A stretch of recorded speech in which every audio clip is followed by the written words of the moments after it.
11:30 உள்ள வந்துச்சுங்க. சரிங்களா? உள்ள வந்துட்டு இங்க இருந்து இங்க அனௌன்ஸ்மெண்ட் ஓடிட்டே இருந்துச்சு. அப்புறம் ஆப்போசிட்ல போயிட்டு ஒரு அங்க வண்டி நின்றுச்சு. வண்டினா கடை எங்க கடைக்கு ஆப்போசிட்ல தான் வண்டி நிக்குது. மறுபடியும் 2:30 மறுபடியும் உள்ள வராங்க. 4 பேர் வராங்க. வந்து பக்கத்து கடைக்கு போறாங்க. நான் போயிட்டு என்னன்னு சவுண்டா கேக்குது. இந்த அக்கா 20 ரூபா கையில எடுத்து குடுக்குறாங்க. சரிங்களா? உடனே 20 ரூபா குடுக்குறீங்க பிஜேபி காரன பிச்சைக்கார பையலாம் கேக்குறாங்க.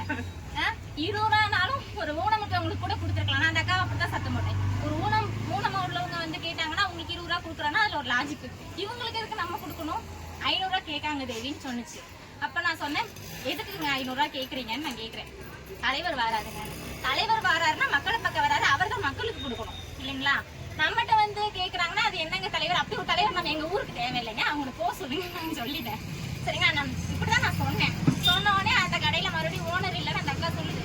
ஓனருக்கு கால் பண்ணி கொடுங்க நான் பேசிக்கிறேன். அந்த அவங்களை யாருன்னு இவங்களுக்கு தெரியாது, இவங்களை யாருன்னு அவங்களுக்கு தெரியாது. ஒரு பொண்ணு கடை நடத்துது, என்ன பண்ணிட போகுது அப்படிங்கிற ஒரு இடக்காலம் அவங்களுக்கு. சரிங்களா? அந்த அண்ணன் போன் பேசுறாங்க, மல்லு கட்டி 200 ரூபா வாங்கிட்டு போயிட்டாங்க.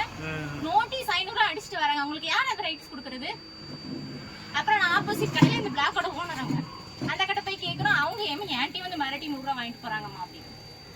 பேக்கரி காரங்கிட்ட கூட அவன் வெளியில இருந்து வந்திருக்கான். அவனுக்கு வந்து இந்த மாதிரி கூட அவனால ஃபைல் ஷூட் பண்ண முடியாது. நான் அங்க போய் கேள்வி கேட்கறேன்ட்டு என் கடைக்குள்ள வராம அந்த ஆள் போயிட்டாரு.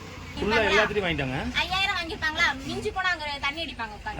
ஒரு 3000 ரூபாய் தண்ணி அடிக்க செலவு பண்ணிருப்பாங்க. ஸ்நாக்ஸ் தண்ணி அடிக்க ஒரு நாளைக்கு அவங்களோட செலவு அவ்வளவுதான் இருக்கும். நோட்டீஸ்ல என்ன எழுதிட்டு வந்தாங்க?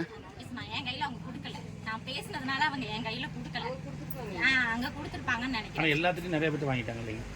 வாங்கிட்டாங்க. முக்கியமான அதாவது வாய்ஸ் ஷூட் பண்ற இடத்துக்கு போகலங்க. அவங்க தெளிவா தான் இருக்காங்க. ஒரு வார்த்தை எக்ஸ்ட்ரா பேசுறாங்கன்னா அந்த இடத்துக்கு போக மாட்டேங்கிறாங்க.